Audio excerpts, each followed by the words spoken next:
Почитувани добар ден. Ова е неделното интервју на Радио Слободна Европа. Наш денешен гостин е господинот Петар Гошев. Господин Гошев, како гледате на најавениот бојкот од страна на опозицијата на предстојните локални избори? Па бојкотите во принцип не се добри. Иако јас сум учествувал во еден бојкот 1994 година. Меѓутоа, тие ситуации се изнудени од однесувањето на власта. И во некоја ситуација опозицијата нема алтернатива.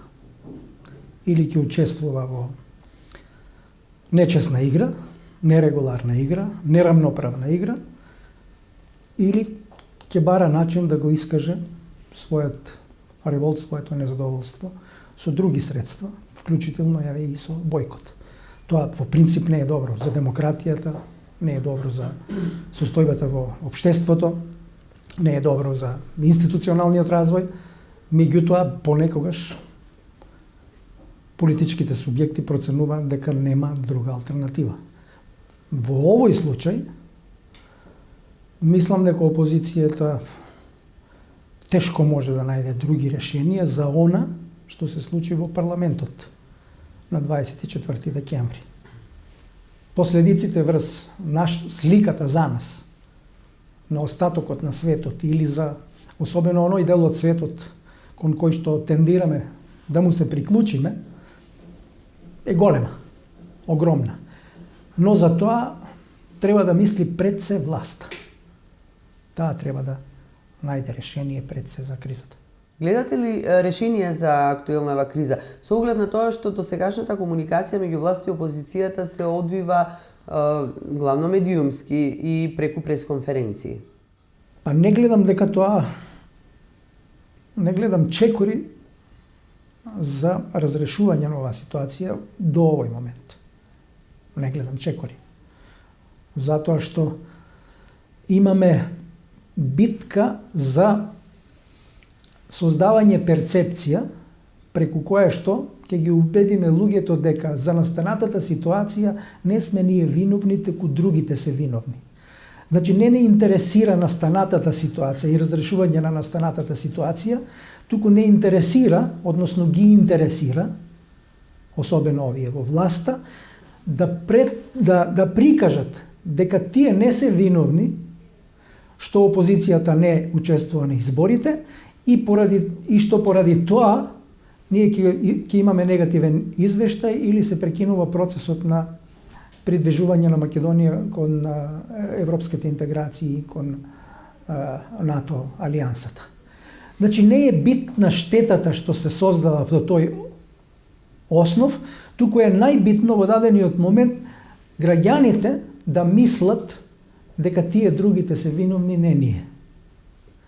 Со тој пристап нема решение, со тој пристап имаме само последици врз граѓаните на Република Македонија.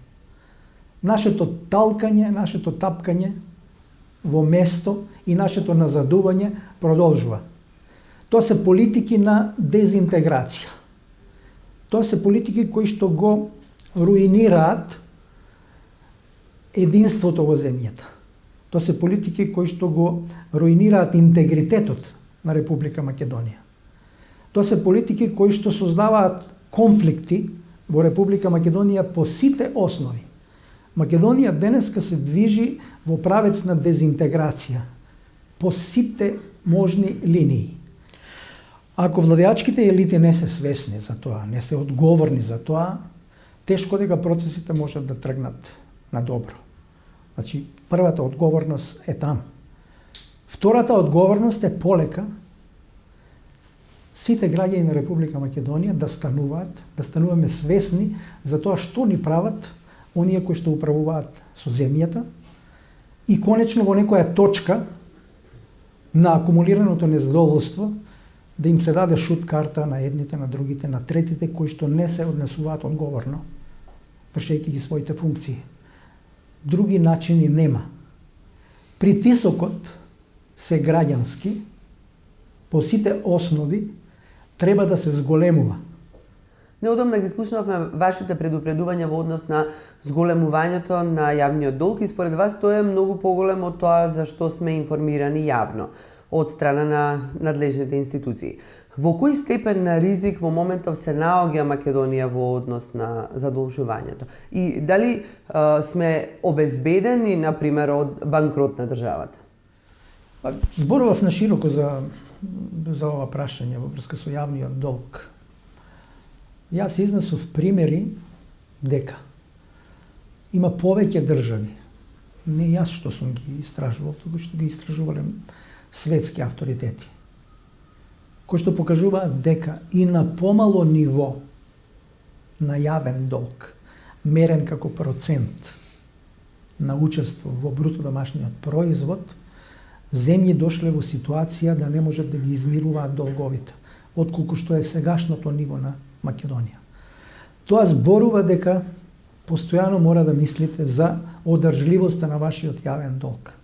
Тоа зборува дека постојано треба да мислите дали во една неповолна ситуација, екстерни шокови, внатрешни шокови, вие имате простор за задолжување со кој што ќе ја поминете таа шок ситуација и за да може економијата со најмала штета и животот да продолжат. Во овој момент, начинот на кој што се задолжува Република Македонија, темпото со кое што се задолжува, особено последниве 2-3 години, е неодржливо. Самиот јавен долг, исто така како големина, е манипулиран од страна на власта. Не е целиот вистински, реално искажан. На страницата на Министерството за финансии се искажува само долгот на централната влада.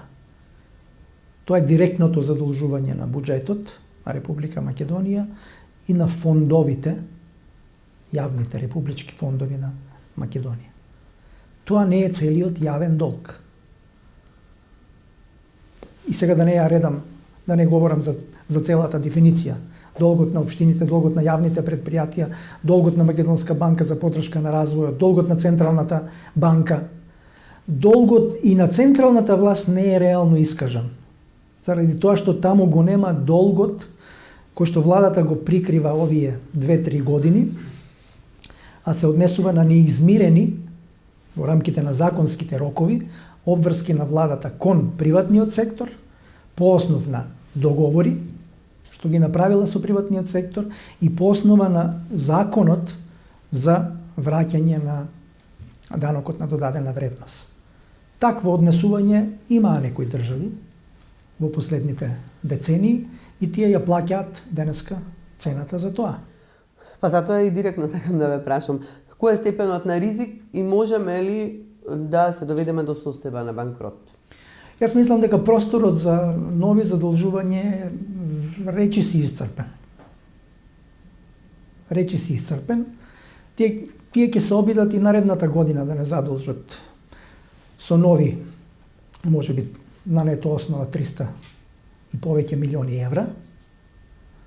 И тоа ќе биде натамошно додавање на износот на долгот, бидејќи оваа година тие едноставно не можеа да преживеат како актуелна власт без големи проблеми, ако не го извршеа ова задолжување.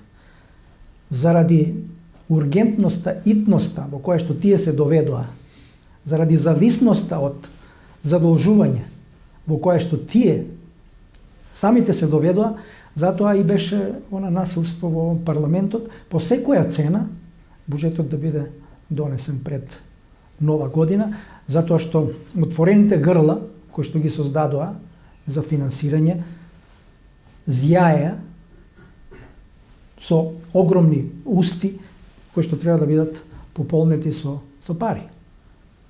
Значи, од тука произлегува и насилството.